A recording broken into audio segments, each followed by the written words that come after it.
My big goal is to build a foundation. There's a ton of help for the people who are excelling, and there's help for people who are failing. And it's like I want to help the people who were like me and who were just kind of in the middle and didn't know where they wanted to go.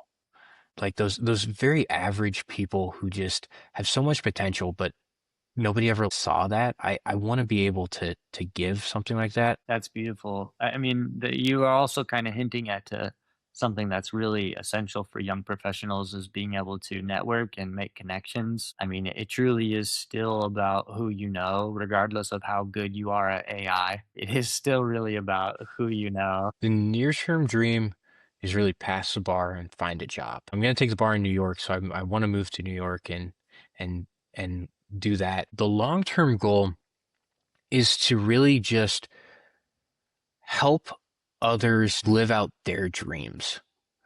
Um, there's so many people who feel like they're locked into something, whether that be geography, their family, their finances. And I just really want to be able to have some sort of skill to take those barriers that they have and just remove them so that when they're 80, they aren't on their deathbed and saying, I could have started my own business. I want this wealth of information to help people get those dreams.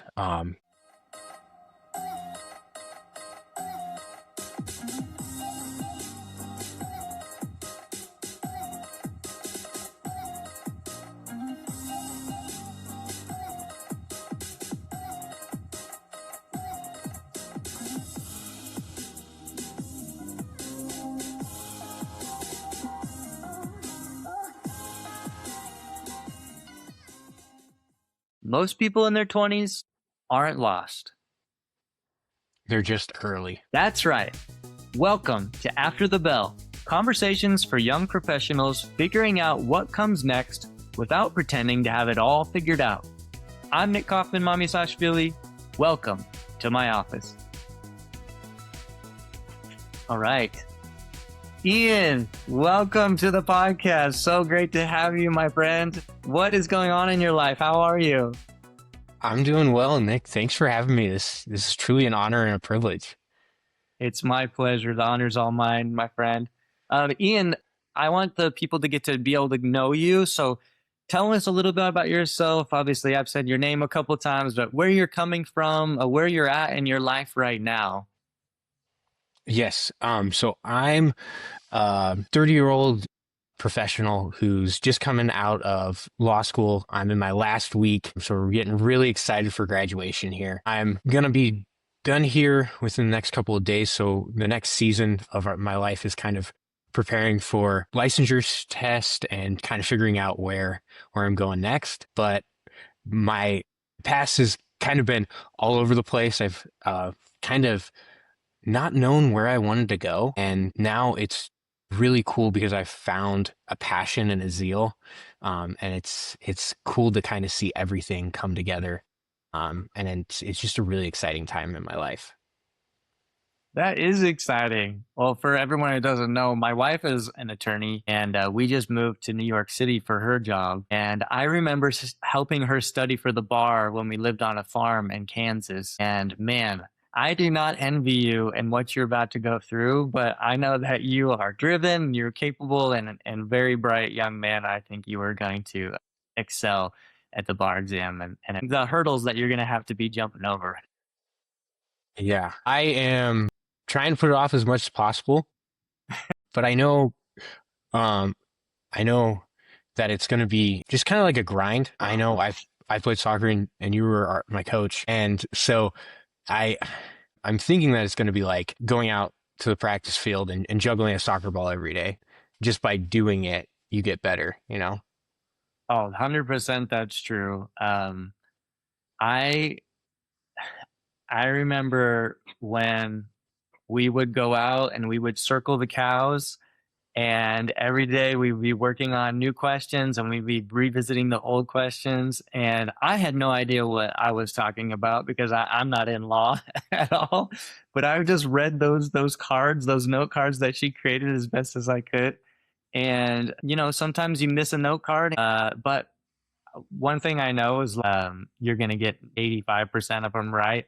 And that's going to be good enough. And I know that you will keep on digging in no matter how hard it gets. And I respect that you shouted out our old soccer team and me being your coach in Nebraska. That was such a joy.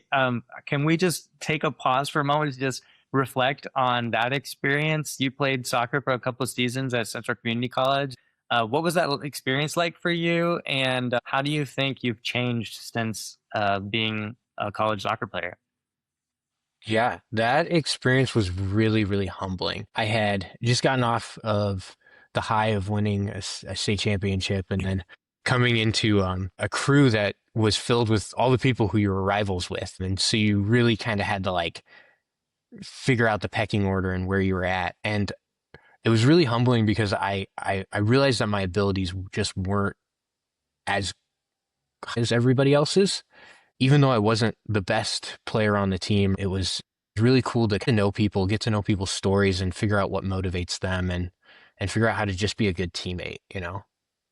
And you were a very good teammate. First of all, I had forgotten that you had just won the state championship. That was with one of our coaches, right? It was with John Brzezinski. Well, yeah, it was so cool that you get to win a state championship with your head coach, and then the next year you get to play college under the same guy who was relaunching a program after being dormant for, I don't even know, was it 25 years or something like that? Yeah, I think so. Don't quote me on that. I don't want to get in trouble. That experience of starting something from scratch was really cool to see. 100%. I mean, it was so fun for me being on the ground floor, and then you being on that founding team or that kind of refounding team. And also, I mean, hats off to Coach Brzezinski, who was not only coaching a high school, but also restarted this college team and was a physical therapist and was managing four daughters and loving a wife. I mean, this guy is out of the world, talented and intelligent and driven. So I Yeah, imagine you getting to play with him for the years you did in high school was such a privilege and an honor as well. And especially winning a state yeah, championship with him. I mean, how cool is that? yeah. It was always just really cool because I'm one of those people who's very outspoken and you're gonna know my opinion and I had to learn what tact was. And so he was really good at always being someone just to kind of push me to keep going forward and trusting my instincts and just a guy who I really, really always looked up to. That's awesome. I mean, perfect guy to highlight on a mentorship podcast. I can't say enough good things about Coach Brzezinski. Shout out to Coach Breezy, such a good dude. Hopefully he'll see this. I'll have to tap him and catch up with it. Um, it's really neat. I myself was a college play or a college soccer player, but also played in high school. And we went to the state tournament 3 times and we could never beat Scut Catholic. And so shout out to you guys for going all the way. And to this day, I probably think about the goals I missed once a month. And it just like eats me alive. So the fact that you guys were able to take it all the way and not have those regrets, I think is a Yeah. benefit and a point of pride and contentment for you, where it's a disappointment for me. Yeah. Well, and you got to have like some luck because in our final game, nobody scored. It was an own goal. So it was kind of it was Um, just one of those things where it's just like it just happens, you know? Yeah, that happened to us too. We scored an own goal on ourselves to Scott in the semifinals, and they went on to win the championship in the next game. Yeah, just sometimes the dice got to roll your way, right? Yeah. Yeah. So we loved having you on the team at college. And where do you get that like dogged determination to continue to get better? Earlier, you had mentioned getting out there and juggling, knowing that practice makes perfect or practice makes better. Where do you get that dogged determination to just not give up and just keep trying no matter how frustrating it gets? Yeah. Growing up, I was never in the in crowd. Hmm. My parents never valued like popularity. They always valued helping others and like seeing the person who isn't in the group and trying to find a way to bring them in. And so in my advocacy for that, I caused a lot of waves with people. And I always found whenever I would bring somebody in, that joy of bringing them into the group and the group bonding with that person and finding like common ground with them or something that they both really enjoyed was just so fulfilling, you know? It was just so cool to see people who started off on two different ends come together, um, and just be happy together, you know? That's really cool. I think that makes you like a Yeah. centerpiece of any team where, when even the most popular person on the team or at school or whatever has everyone has a duff day, right? And so maybe you don't have even much of a relationship with them, but they know how you treat everybody. And so they know that like they can confide in you or they can lean on you. And that's so beautiful that your parents taught you that from an early age because those are the kinds of skills that pay dividends for a lifetime to come. So I can only imagine you're gonna unbox and unwrap that gift for a lifetime, and it's definitely gonna give back to you more than you give to it. Man, what a cool quality to have instilled in you from a young age. Do you know where they got that from?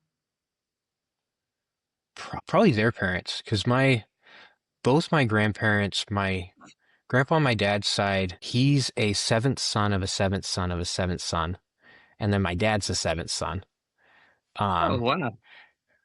and so it's really big family. And so my grandpa, my aunts and uncles will always say that he wanted to strike out and be seen.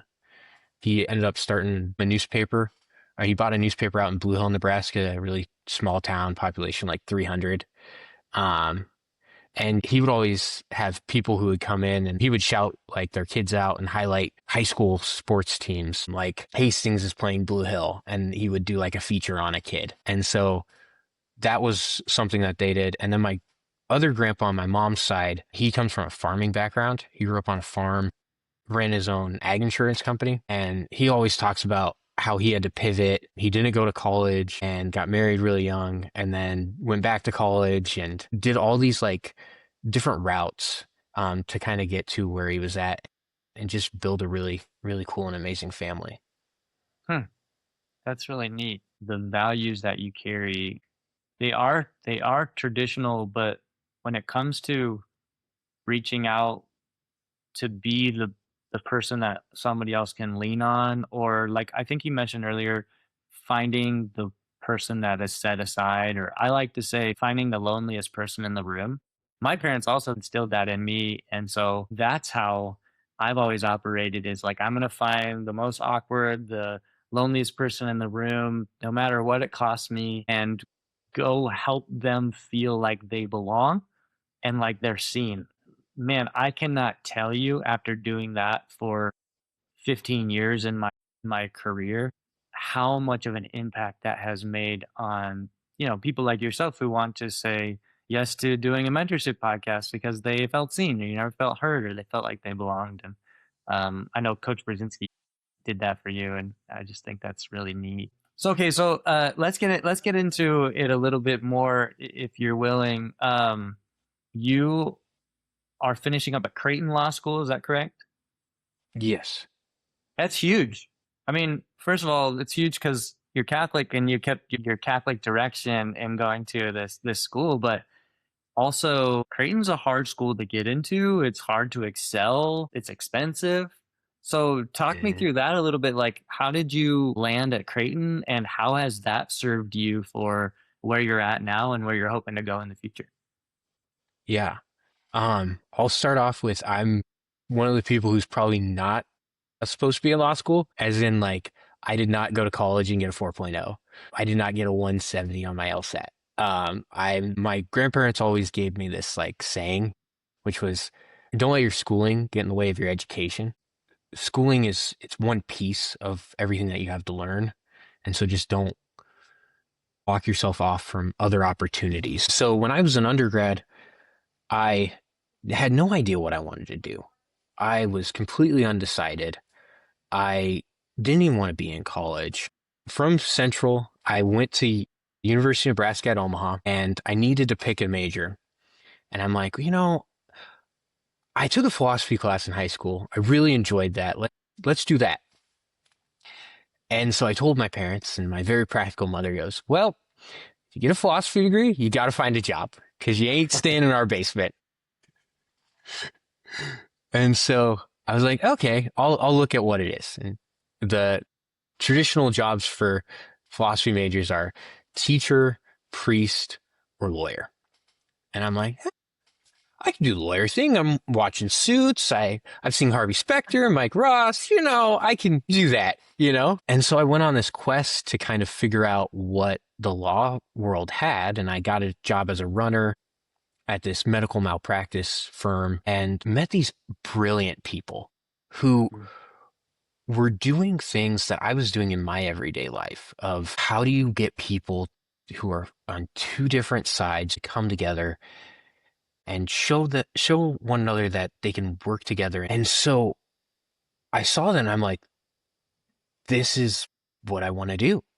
I want to bring people together. I want to solve disputes. I want to help people in this way through my voice. Like I still remember it to this day. I was cleaning up our basement because an attorney who left, and I was in his office and I just sat in his desk and I'm like, I want to be an attorney. Like this is what I want to do. And so I was on this quest and it took me a little while to get out of college because I was doing all these other cool things with all these other really cool organizations. And I finally got my degree and I hadn't taken the LSAT, which is the test to get in. I was like, okay, well, if I haven't taken the test and I haven't done all these other things that I need to do to get in, maybe I should take a couple of years off and see what happens. And so I decided to do that, got a job unloading trucks at Dick's Sporting Goods. And then what was going to be my first day, the world shuts down. COVID. And so they're like, we're not letting anybody come in. We're going to see what happens. So I was like, okay, I can figure some things out.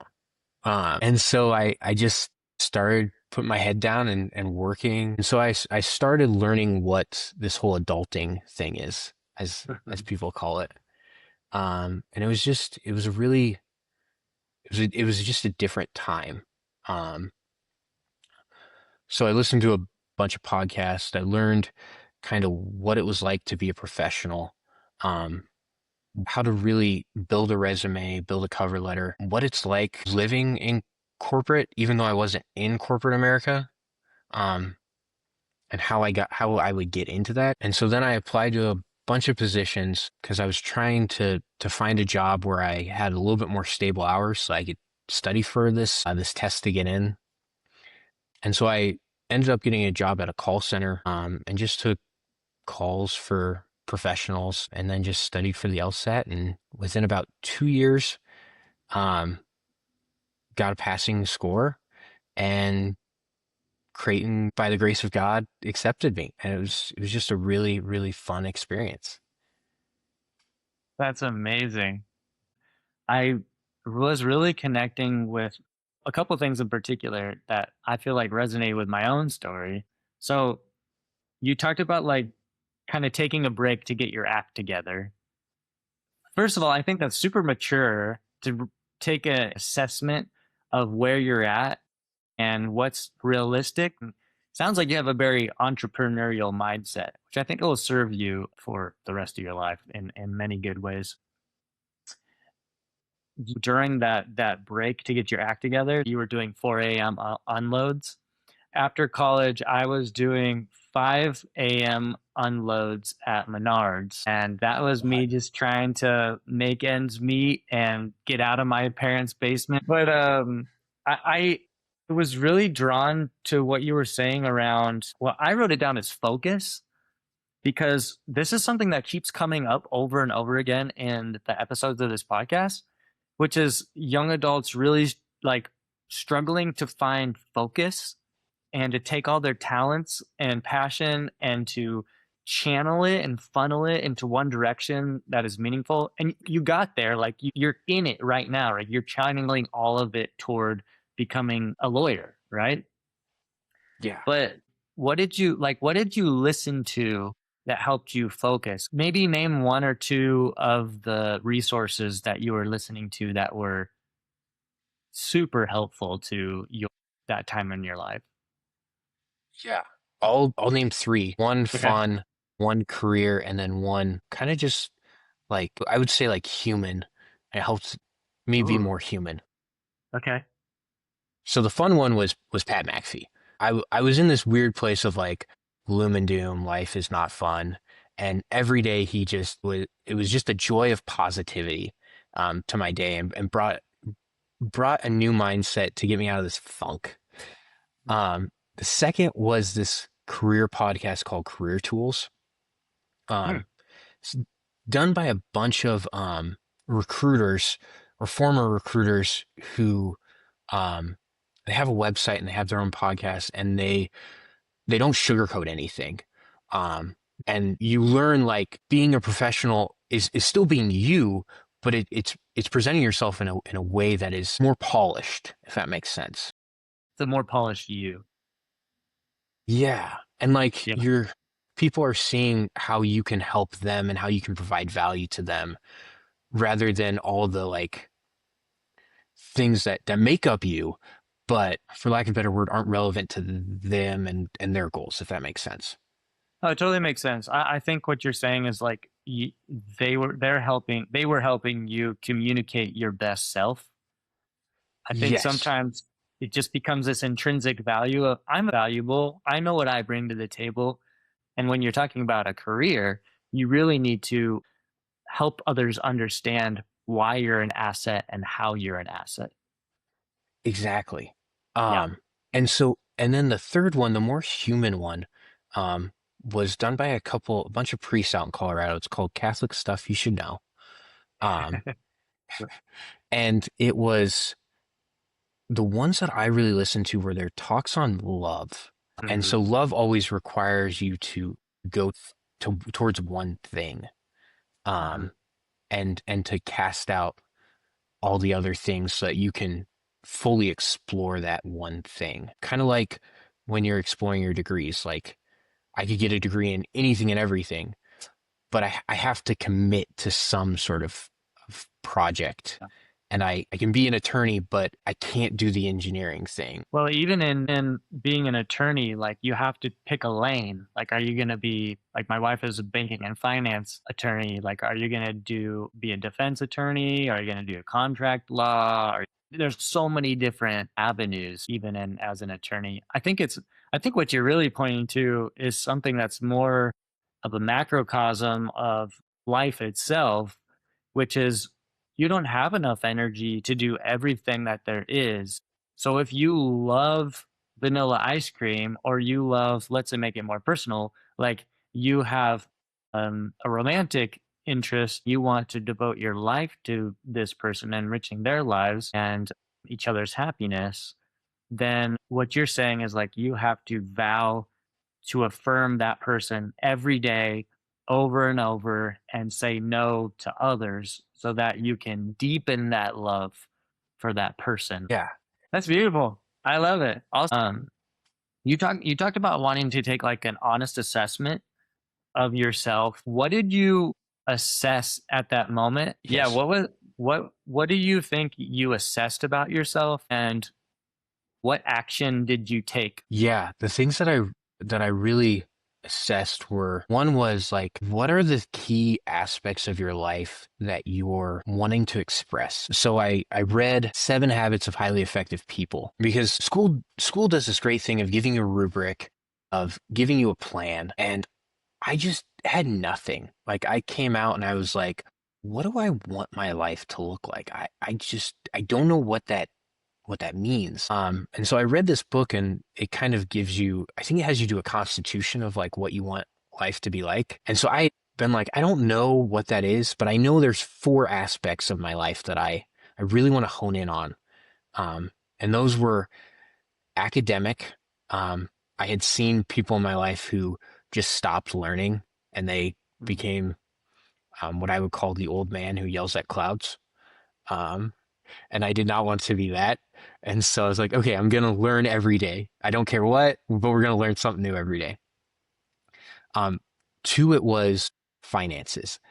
I want to live a life where I could not have to worry about money. And so I was like, okay, how do I figure out how to live that life so that other people don't have to worry about me and my financial well-being?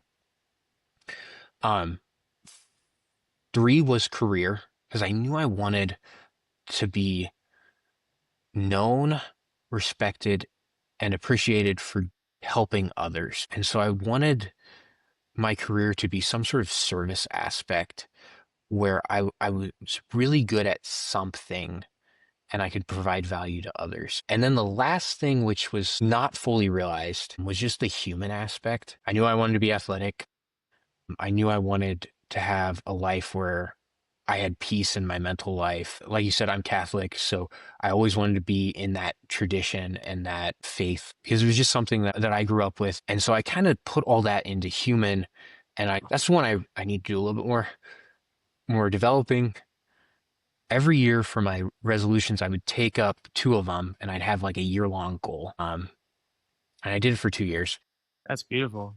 So did that mean that whenever you weren't working first at the Dick's Sporting Goods and then later at the call center, did that mean like whenever you weren't working those jobs, you were listening to podcasts about finance and you're reading books about how to be your best self and make the most time out of your day and to, execute on the things that you dream about?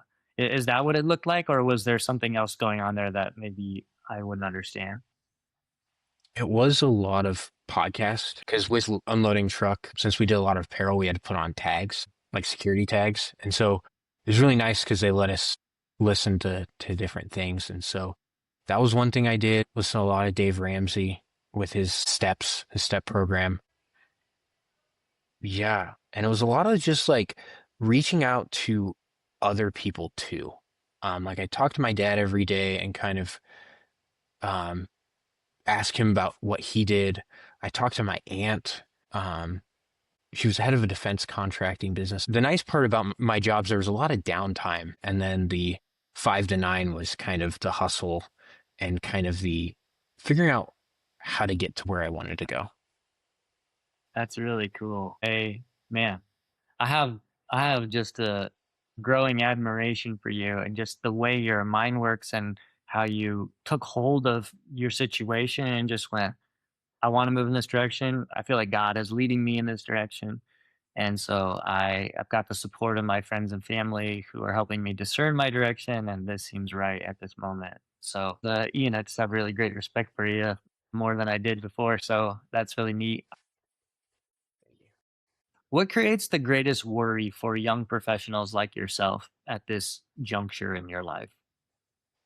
I would say uncertainty, Yeah, um, like uncertainty and patience, um, because you just never know when that thing's going to happen, and you're wanting it to happen now because you're like I'm ready. I have the things I want to go. My life isn't where I want it to. I can see the top of the mountain, but I don't feel like I'm getting anywhere. And you're putting your head down and taking a step every day, and you're feeling like you're taking 3 steps back and 1 step forward. The thing that helps people the most is just having a cheerleader. Like there are so many people who go through law school and it's such a grind, or just go through life and it's just such a grind, and you have your parents, you have your family, you have the people who are close to you, but it's hard to have those strangers who see you in a and everything that you have to give to the world. And so when you find someone who does that, it's a rocket ship almost.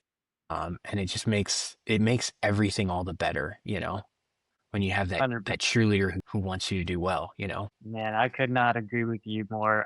For me, that's my parents. I'm in between jobs right now as well, and I was literally just texting my parents yesterday.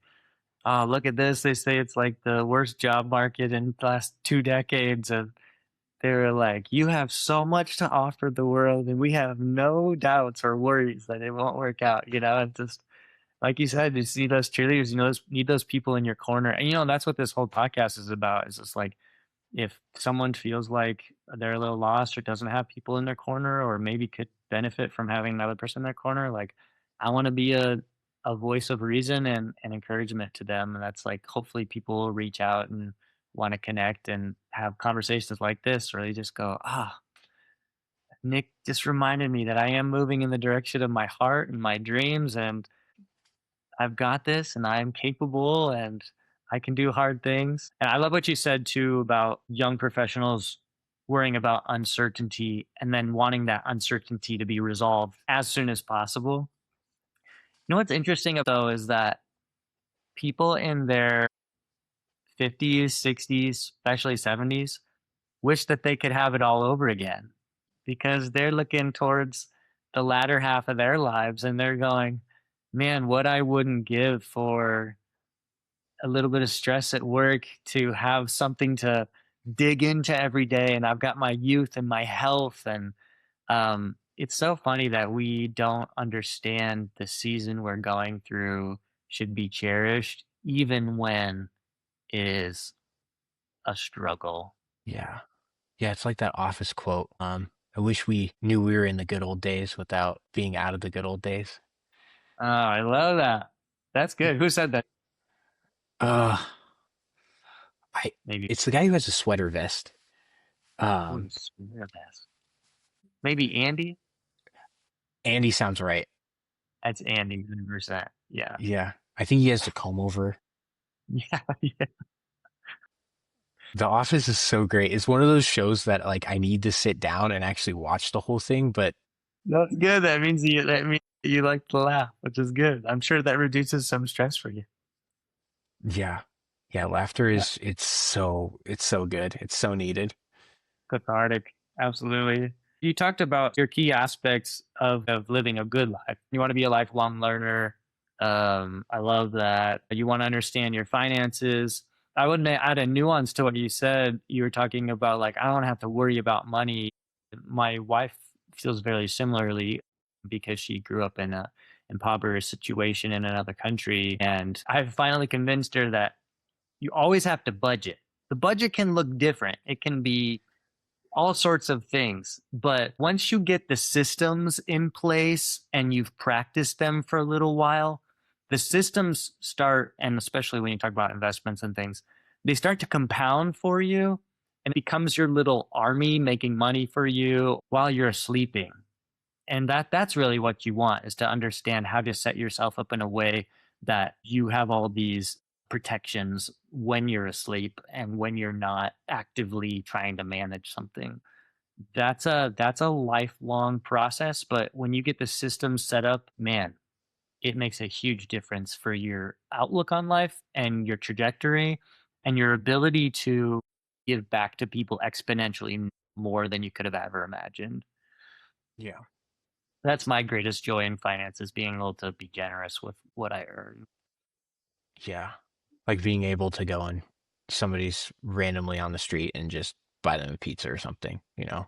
Oh, absolutely. Uh, And you don't need a bunch of money for that. Like you can do that all ages. One of the things that my former like middle school and high school students would say a lot is I want to get wealthy so that I can give it away. The amount of the Gen Z generation that want to get wealthy just to like be able to give their stuff away, Gen Alpha as well. It's incredible. It's very inspiring. It's because a lot of these high profile athletes, movie stars, even YouTubers are right. giving a bunch of money away and blessing people's lives, and they're like, I wish I had $1 million so I could give $1,000 away without thinking about it. But you Yeah, it's forget that, like, for somebody who maybe doesn't have something to eat, even giving someone $5 can change their day and their life.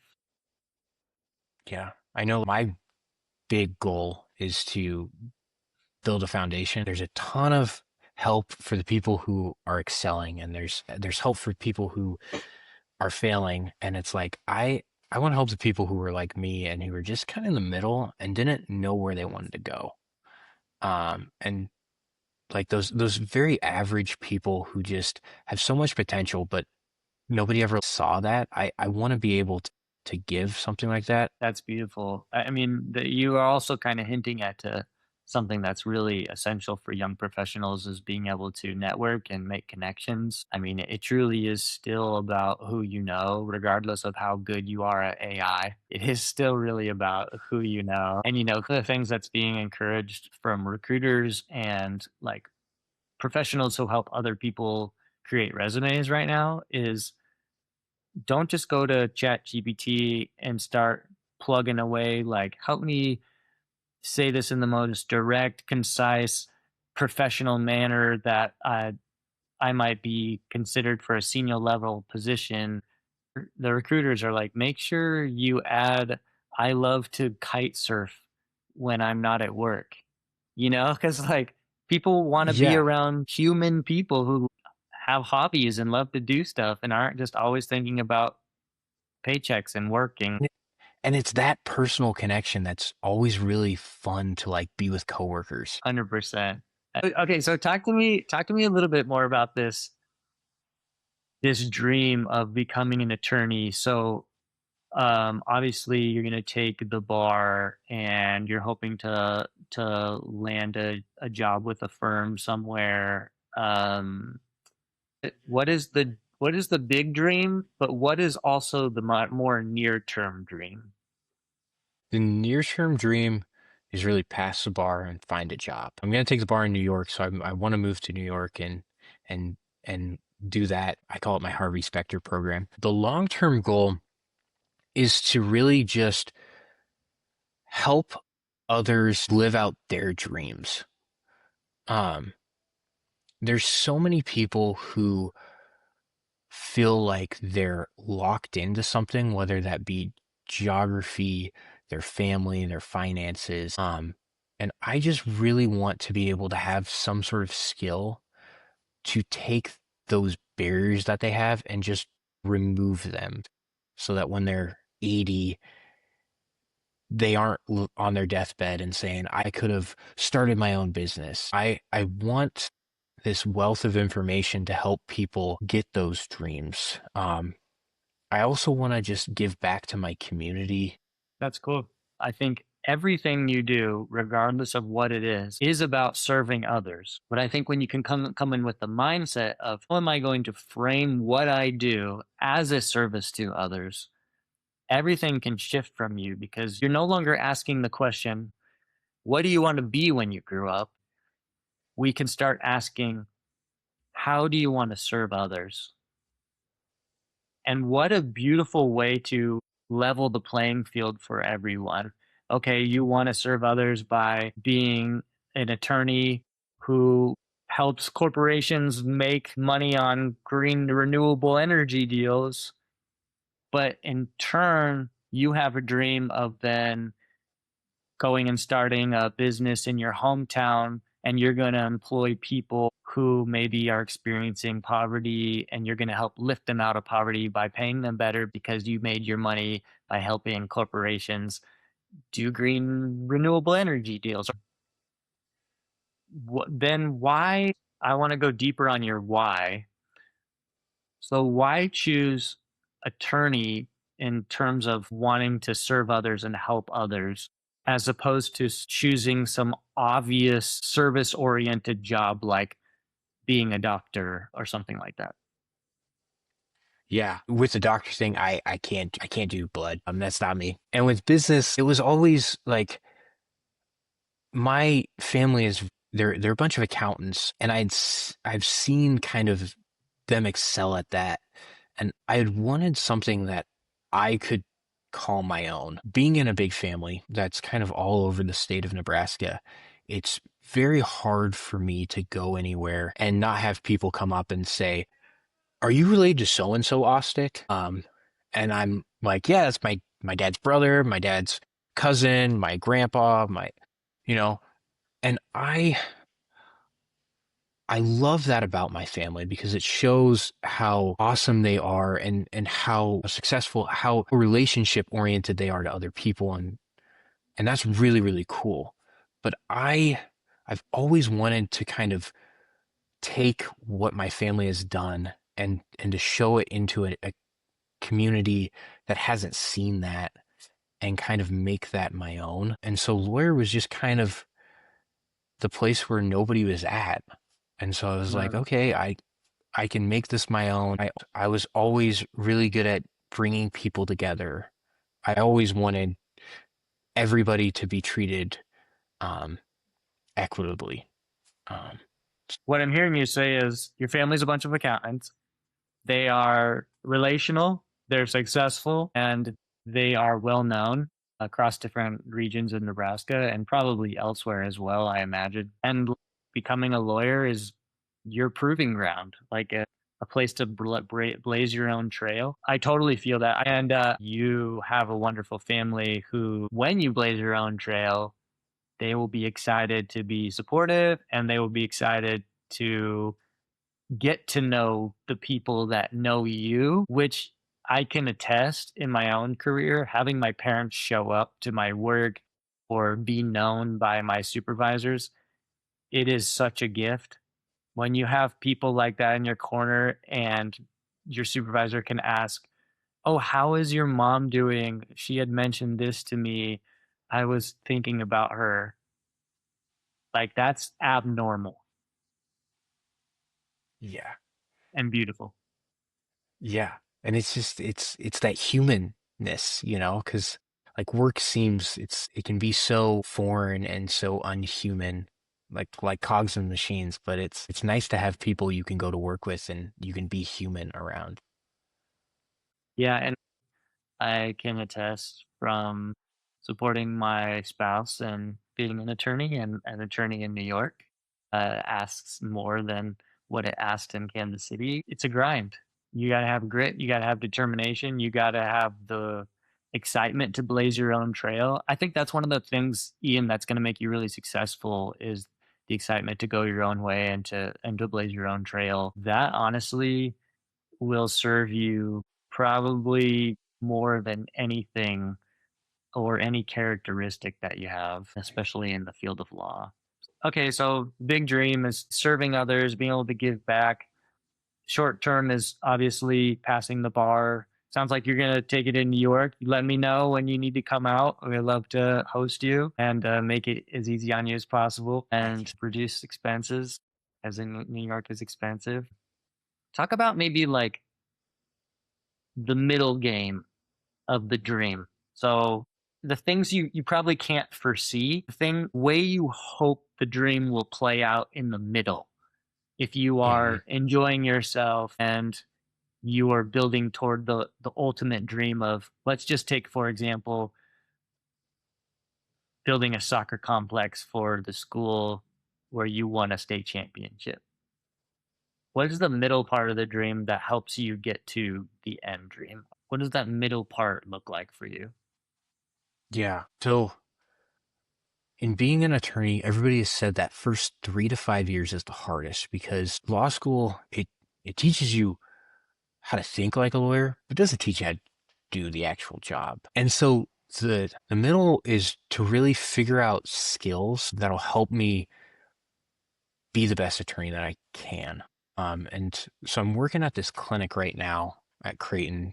It's our entrepreneurial clinic. And I'm learning a ton of things when it comes to how to start a law firm because it's our first year doing this. And so everything that they're doing is things that they're learning how to do, that I'm learning how to do. And one of our supervisors, his name's Bruce, he talks about how in a law firm you need grinders, minders, and finders. And I'm kind of figuring out which one I am. I'm I'm finding that I could be a minder because I'm good at bringing people together and helping people solve problems. I'm not a grinder. And what I mean by that is I don't mean that I can't do the billable hours and the actual work. It's just I would rather sit in a room with 20 people and talk to them and get to know them and to learn about all their individual needs and do all that fun stuff rather than sit in front of a computer and research tax law for 40 to 80 hours. You need both, but I that's just what I enjoy and it's kind of like my superpower. Just talking to people, and getting to know people. And so I'm hoping that I can develop that and build a book of business so that I can bring people into a firm. But I'm really hoping that I can figure out how to do that so I can bring people in and provide value through that. And then after that, it's really looking for a mentor, trying to figure out how to navigate the world of politics in a law firm. Um, and so I'm looking for a mentor who can kind of help me navigate those landmines so that I Mm. don't put my foot in my mouth. And, so those are kind of the key things. It's skills, figure out how to build a book of business, and then find a mentor to just work the plan. Just from the 6 years that my wife has been an attorney, can kind of sense that you would thrive as a partner because what you're talking about with having a book of business, but also being people facing and being able to groom relationships and bring in business, that's very much a partner. And I will say, which you already know, in order to get to there, you have to be a low level associate. You have to climb the ladder to work your way up, and it might take 8 years, it might take longer. I think it is important to work on your growing edges, but I think it's even more important to lean into your strengths because if you spend all your time working on your growing edges, you get left behind in what you're actually strong in. And so, as you think about building relationships, creating opportunities, putting your best foot forward, taking the certifications and the things you need to do in order to be eligible to be where you want to go, I think it's really important that you continue to groom your strengths and also be working on your growing edges while you continue to groom your strengths. I love that Yeah. you said getting to know people is my superpower. That's well said. Yeah. That's from our Dean Kendra Furché. I think you're gonna enjoy speaking with my wife. I know you guys are getting on a call in the next week or so. I think you're gonna find she will give you reality. She doesn't beat around the bush, and will give it to you straight. So you defined grinder. You defined minder. What is a finder? Finder is somebody who goes and finds business. Um, So you would say that your greatest strength between the grinder, minder, and finder is finder. Is that correct? yeah. Yeah, just finding people's talents and figuring out how to utilize those Yeah, um, in a good I way. love it. And then minder, helping others solve problems, bringing a mental acuity to a problem that needs to be solved, and either collaborating with others to find a solution or appointing the right person who you think will be able to find a solution fastest or most fully, or you yourself being able to brainstorm a solution is another strength that you have. And then you're just Yeah. saying grinder, if I had to like put a percentage on how often I want to be grinding, it's the smallest percent of the pie. Yeah. Yeah. But grinding is like 50% or maybe more of the job.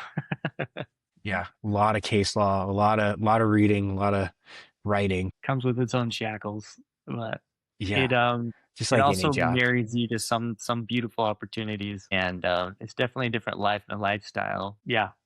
Okay, so Ian, I I want to give you an opportunity to speak to other young professionals out there because you've said a lot of wonderful things. You have a very mature ego, I would say, and you seem very well balanced, and you don't mince your words, and you're very thoughtful. So, being that person, I think it would be valuable for other young professionals to hear from you, maybe something that you're thinking about that we haven't yet talked about. What would you say to young professionals right now who feel like they are behind or lost or not in the right season? Mm, yeah. I would say one, you're not. It took me a long time to figure this out, but it's a quote from the movie Dune, and if you haven't seen the movie, you need to go watch it. It's really awesome. It's towards the end. And there's this quote, it's life is not an equation to be solved, but it's an experience to be lived. And I think as Americans, we are so goal oriented that we want all these things out of our lives because we want to experience everything in life to the fullest that we can. Adopt more of a European mindset of life is just this journey that I'm going along, and every little experience is just something that's new. It doesn't have to have a value proposition of it's getting me to a goal or not getting me to a goal. It just is. And it can just be that. Don't be as hard on yourself. That's what I would say first. Be patient. Continue working your plan. It's gonna work out, and just enjoy it because it's so much more fun when you are with people and you're all in the grind and all striving for something. And rather than being all doom and gloom, you're all enjoying it.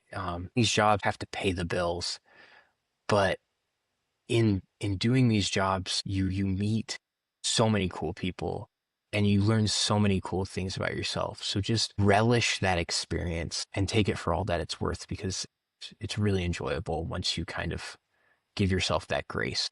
That's beautiful. I would ask then, how are you enjoying your life, or how are you having fun? How are you creating Yeah, moments of the journey? a lot of it is just being with new people who I never thought I'd be with. Um, like I'm with people who are from all these different parts of the country, California, New York, Arizona, small town Nebraska, and it's just been really fun to just uncover um, the onions that are my classmates, and to peel back those layers because they're just like me. They've lived a life that's very full, even though they're younger, some are older. It's really cool to see how their lives have been shaped and why they're wanting to do what they want. And so I think that's my biggest thing that I'm doing is just getting into the lives of these people who I would have never in a million years thought I would have ever encountered. And then the other thing is just finding joy in the work, finding joy in the work of contract review, of reading cases, of strategizing solutions to very, very complex issues. So it sounds like you're finding ways in the grind to just enjoy grinding through by being present with people with where you're at and doing something new. I think that is a beautiful part of being a young professional is everything is so new that there is a sense of, "Oh, this hasn't been touched yet, and it's so exciting," and you've got stars in your eyes, and it sounds like you do too, and I'm very excited for you. I hope that doesn't wear off for you. Hope it sticks Yeah. around for decades to come. Yeah, me too.